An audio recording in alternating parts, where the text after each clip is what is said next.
Shalom, dalam video ini saya akan mempresentasikan hasil penelitian saya yang berjudul Konsep Hidup Berkenan kepada Tuhan dalam Perspektif Kolose 1 ayat 10. Dalam presentasi ini, saya akan menjelaskan seperti apa konsep hidup yang berkenan kepada Tuhan menurut Kolose 1 ayat 10. Namun sebelum masuk ke pembahasan utama, terlebih dahulu saya akan menjelaskan latar belakang dari surat Kolose. Baik, langsung saja.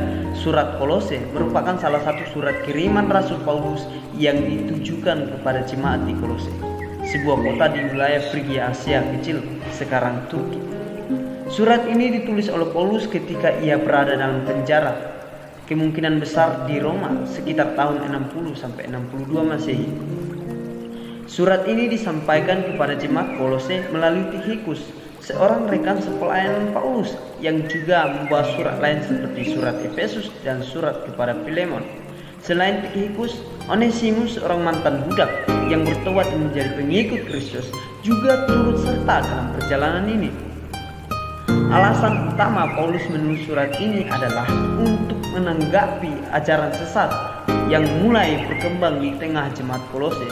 Ajaran ini diduga merupakan perpaduan antara Gnostisisme awal, legalisme Yahudi, dan penyembahan malaikat yang dapat mengalihkan jemaat dari iman yang murni kepada Kristus.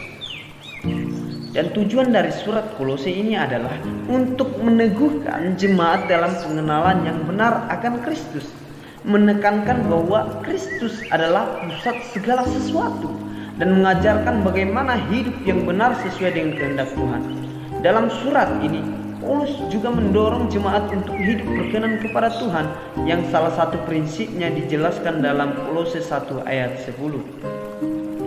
Baik, setelah memahami latar belakang surat Kolose, saatnya saya akan menjelaskan konsep hidup yang berkenan kepada Tuhan berdasarkan eksegesis Kolose 1 ayat 10.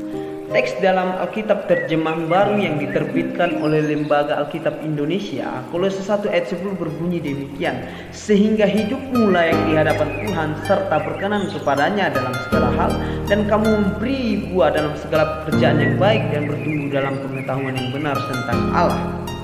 Dalam ayat ini, Paulus menyampaikan beberapa aspek utama tentang hidup yang berkenan kepada Tuhan. Yang pertama, Paulus menjelaskan dalam Kolose 1 ayat 10 bahwa hidup yang berkenan kepada Tuhan adalah hidup yang layak di hadapan Tuhan. Jika dilihat frasa hidupmu layak di hadapan Tuhan, dalam bahasa Yunaninya menggunakan kata peripateo yang artinya ialah berjalan atau hidup. Dan jika dilihat dalam konteks ini, kata peripateo itu merujuk pada cara hidup seseorang yang mencerminkan iman dan ketaatan kepada Tuhan. Artinya bahwa dalam konteks ini Paulus menegaskan bahwa orang percaya harus menjalani kehidupan yang sesuai dengan kehendak Allah dan mencerminkan karakter Kristus agar kehidupan orang percaya itu berkenan kepada Tuhan. Dan selanjutnya, yang kedua, Paulus menjelaskan dalam Kolose 1 ayat 10 bahwa hidup yang berkenan kepada Tuhan adalah hidup yang berkenan kepada Tuhan dalam segala hal.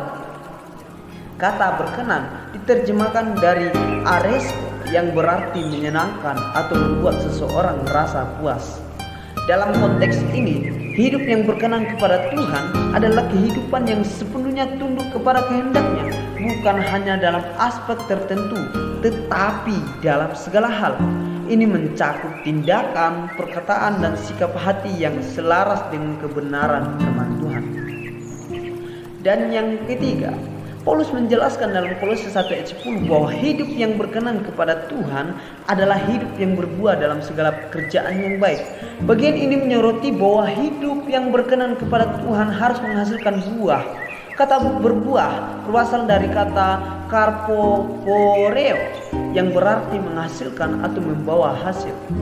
Paulus mengajarkan bahwa kehidupan orang percaya harus mencerminkan perbuatan yang bermanfaat bagi orang lain dan memuliakan Tuhan, seperti yang ditulis dalam Galatia 5 ayat 22 sampai 23 tentang buah roh. Dan yang terakhir, Paulus menjelaskan dalam Kolose 1 ayat 10 bahwa hidup yang berkenan kepada Tuhan adalah bertumbuh dalam pengetahuan yang benar tentang Allah. Aspek terakhir dalam ayat ini adalah pertumbuhan dalam pengenalan akan Allah. Kata Yunani untuk bertumbuh adalah auxano, yang berarti bertambah atau berkembang. Paulus ingin menegaskan bahwa pengenalan akan Tuhan bukanlah sesuatu yang statis, melainkan harus terus berkembang melalui pembelajaran, doa, dan pengalaman iman. Dan apa aplikasi dalam kehidupan sehari-hari dari teks eksegesis Kolose 1 ayat 10 ini? Ada beberapa prinsip yang dapat diterapkan dalam kehidupan kita. Yang pertama, mari menjalani hidup yang mencerminkan Kristus. Setiap aspek kehidupan kita itu harus menunjukkan nilai-nilai Kristiani yang sejati. Dan yang kedua, mengutamakan kehendak Tuhan. Keputusan yang kita buat seharusnya didasarkan pada apa yang menyenangkan Tuhan. Dan yang ketiga, melakukan perbuatan baik sebagai bukti iman. Kita dipanggil untuk aktif dalam pelayanan dan membawa dampak positif bagi sesama. Dan yang keempat, terus bertumbuh dalam pengenalan akan Tuhan. Ini dapat dilakukan melalui pembacaan Alkitab, doa, persekutuan, dan refleksi rohani.